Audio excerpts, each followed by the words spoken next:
बहुजन बहुजन बहुजन और बहुजन। इस वक्त पूरे देश में कट्टर जातिवाद और नस्लवाद की विचारधारा ने जन्म ले लिया है। खुद को बहुजन कहने वाले कुछ बहरूपिये कह रहे हैं कि भारत कृषि प्रधान देश नहीं है बल्कि जाति प्रधान देश है।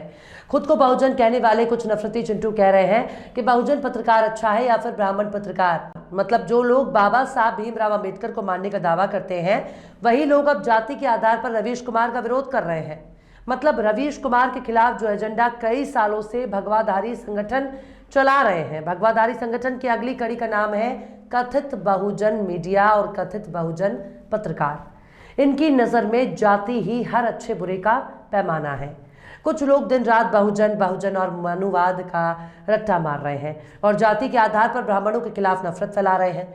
इनकी भाषा और इनका नज़रिया इतना जहरीला है कि आप इनको ना तो पत्रकार कह सकते हैं और ना ही समाज में रहने लायक।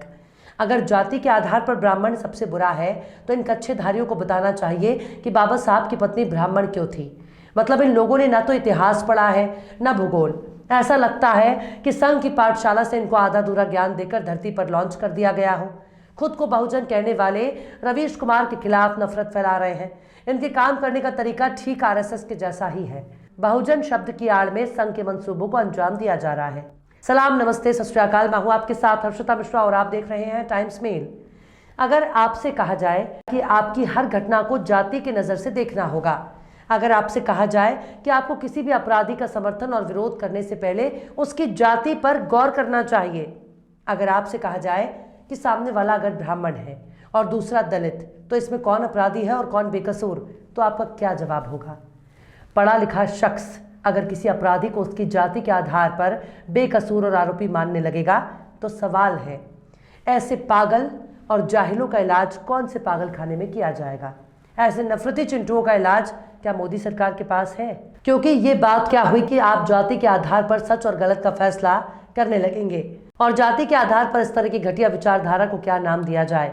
पर अफसोस, बहुजन के नाम पर जातिवाद की इस विचारधारा ने देश को खोखला करना शुरू कर दिया। लेकिन पत्रकारिता में जातिवाद नजर आने लगे। तब सवाल उठता है कि एक पत्रकार अगर पूरे देश को जाति के नज़रिए से देखने की वकालत करता है तो फिर उसमें और बजरंग दल में क्या फ़र्क रह जाएगा? अगर खुद को बहुजन कहने वाले कथित पत्रकार समाज को जाति की नज़र से देख रहे हैं तो फिर उसमें और आरएसएस की विचारधारा में क्या फ़र्क रह जाएगा? अगर खुद को बहुजन कहने वाले कुछ लोग पूरे समाज को जाति के नज़रिए से देखते हैं तो यही काम आरएसएस भी करता है। अगर खुद को बहुजन कहने वाले लोग सामने वाले की जाति देखकर समर्थन और विरोध करेंगे तो फिर यही काम बरसों से आरएसएस करता आ रहा है। तो फिर जाति और नस्लवाद के इस नजरिए को बहुजन विचारधारा क्यों कहा जा रहा है? इसे संघ की विचारधारा कहना ज्यादा बेहतर होगा। बामसेन जैसे संगठन जाति के आधार पर खूब नफरत फैला रहे हैं। वामन मेश्राम जैसे लोग पूरे समाज को जातिवाद की आग में झोंक रहे हैं। हमारे देश के पिछड़े, दलित और आदिवासी बहुजन के नाम पर बड़ी संख्या में इनका साथ दे रहे हैं। जातिवाद की इस विचारधारा को समर्थन करने वालों में मुसलमान भी शामिल है। इस नफरत के एजेंडे को परवान चढ़ाने वाली कथित बहुजन विचारधारा ने मुसलमानों को अपने चंगुल में फंसा लिया है। इस कथित बहुजन विचारधारा ने दलित, पिछड़े और आदिवासी समाज को जाति के आधार पर भड़का रहे हैं। यानी देश की तमाम समस्याओं को भूलकर सिर्फ और सिर्फ जाति की चिंता में डूब जाना चाहिए। कोई अगर ब्राह्मण परिवार में जन्म लेता है और दूसरा दलित, पिछड़ा और आदिवासी समाज में पैदा होता है तो फिर इसमें एक पैदा होने वाले बच्चे को कैसे दोषी माना जाए?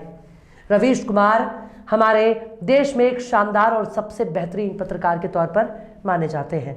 रवीश कुमार को सामंतवाद का विरोधी माना जाता है, यानी जाति के आधार पर खुद को सबसे बड़ा मानने वाले लोगों को सामंती कहा जाता है, जो पैसा, पावर और जाति के आधार पर खुद को सबसे ऊंचा मानते हैं और दूसरी जातियों को छोटा मानते हैं। ऐसी विचारधारा को सामंतवादी विचारधारा कहा जाता है। पर रवीश कुमार को क्या सामंतवादी पत्रकार माना जाएगा?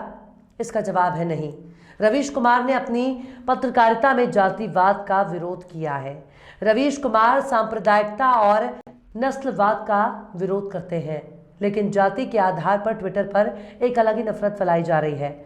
ओबीसी महासभा मध्य प्रदेश नाम के एक blue tick verified Twitter handle से रवीश कुमार के खिलाफ गजब की नफरत परोसी जा रही है, जिसमें लिखा गया है कि आपकी पसंद कौन है, कमेंट करके अपनी प्रतिक्रिया जरूर दें। इसमें दो नाम दिए गए हैं। पहला नाम लिखा गया है शंभू सिंह और दूसरा रवीश कुमार, लेकिन जाति के नाम पर दोनों की आपस में तुलना की गई है। इसमें हैशटैग शंभू सिंह नाम के एक व्यक्ति की तारीफ की गई है। इस तारीफ में इनको शोषित बहुजन समाज का आवाज उठाने और अधिकार के लिए संघर्ष करने वाले शख्स के तौर पर पेश किया गया। इसमें यह भी बताया गया कि शंभू सिंह नेशनल दस्तक चैनल के संपादक हैं, जिसके चैनल में हर जाति और धर्म के लोग काम करते हैं। वहीं दूसरी तरफ रवीश कुमार के बारे में लिखा गया कि रवीश कुमार ने कभी भी बहुजनों के हक अधिकार की बात नहीं की। इसमें यह भी बताया गया कि रवीश कुमार केवल हिंदू और मुसलमान की बात करते हैं। यहाँ तक कि रवीश कुमार के बारे में यह भी लिखा गया कि इनके चैनल पर काम करने वाले सिर्फ ब्राह्मण हैं। इसके साथ ही पत्रकार रवीश कुमार और शंभू सिंह नाम के व्यक्ति का पोस्टर लगाया गया है, जिसमें लिखा है बहुजन शंभू सिंह और ब्राह्मण रवीश कुमार। इस ट्वीट की भाषा शैली को देखकर ऐसा लगता है कि लिखने वाला ठीक से लिखना नहीं जानता है और उसे मालूम भी नहीं है कि रवीश कुमार ने एनडीटीवी से कब का इस्तीफा दे दिया है और वो अब खुद का यूट्यूब चैनल चलाते हैं। पर इस ट्विटर पर नफरत फैलाने वाले इस जाहिल को हम कुछ नाम बताना चाहते हैं, जो साबित करता है कि एनडीटीवी में सिर्फ ब्राह्मण ही नहीं बल्कि मुसलमान भी काम करते हैं। इसमें सबसे पुराना मुस्लिम चेहरा एंकर नगमा सहर है। शाहरुख खान जैसे कई चेहरे मिल जाएंगे। जिस नेशनल दस्तक की शान में इस ट्विटर हैंडल पर कसीदे पड़े जा रहे हैं, उन्हें शायद मालूम ही नहीं है कि नेशनल दस्तक ने खुद ही अपने उद्घाटन के मौके पर रवीश कुमार को बुलाया था। रवीश कुमार की स्पीच आज भी नेशनल दस्तक पर मौजूद है। हम नेशनल दस्तक के काम करने के तरीके पर कोई बात नहीं करना चाहते।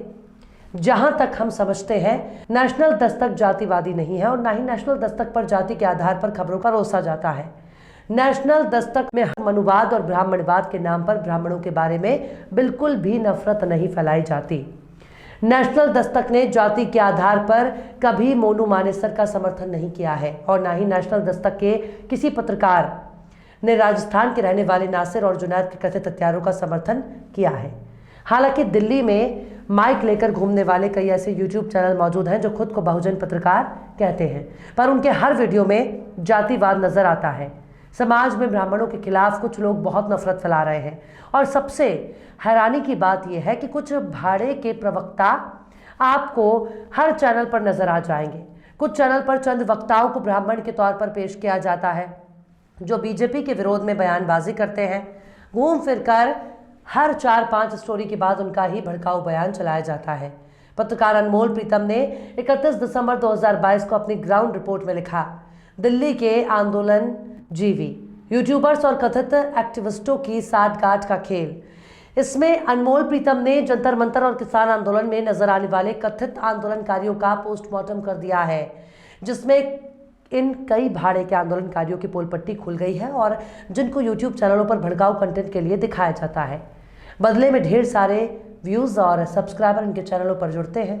पर सवाल है, रवीश कुमार की पत्रकारिता पर ये लोग जाति के आधार पर कैसे सवाल उठा सकते हैं? हम खुद भी अपने चैनल पर कई बार दलितों के साथ होने वाले भेदभाव को दिखा चुके हैं, जो लोग अभी भी सावंती विचारधारा को मानते हैं। टाइम्स मेल ने उनको सोने का चम्मच लेकर पैदा होने वाला शख्स बताया है। पर हर मामले में जाति के आधार पर किसी को कैसे बुरा कहा जा सकता है? भारत में गैर अनारक्षित जातियां, जिनको ब्राह्मण, ठाकुर जैसी जातियों में शुमार किया जाता है, इसकी आबादी लगभग 5%, 7% या शायद 10% होगी। बहुजन विचारधारा को मानने वाले लोग खुद ही कहते हैं इसे देश की 85% आबादी दलित, ओबीसी और आदिवासियों की है। बहुसंख्यकों में सबसे ज्यादा दलित, आदिवासी और ओबीसी आते हैं। अगर जाति ही अच्छे और बुरे का पैमाना है, तब दिन रात बहुजन बहुजन कहने वालों को बताना चाहिए कि बजरंग दल में नजर आने वाली भीड़ क्या ब्राह्मणों की है? क्या उसमें ठाकुर भरे हुए हैं? मनुवाद और ब्राह्मणवाद का रट्टा लगाने वाले कथित बहुजन पत्रकारों को बताना चाहिए जितने भी दंगे फसाद होते हैं, उन दंगाइयों की भीड़ को कौन सी जाति का नाम दिया जाएगा।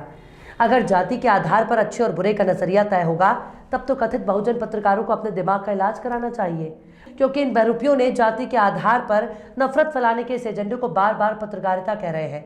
ये विशुद्ध जातिवादी एजेंडा है, जिसके जरिए सिर्फ और सिर्फ नफरत फैलाई जा रही है। आप ऐसे लोगों से सावधान रहिए। अगर आपके आसपास ऐसे लोग नजर आते हैं, ऐसे लोगों का शिकार बनने से बचें और इनके चैनलों का बहिष्कार करें, क्योंकि जाति और नस्ल के आधार पर गोदी मीडिया भी यही काम कर रही है। वैसे भी समझदार के लिए इशारा ही काफ़ी है।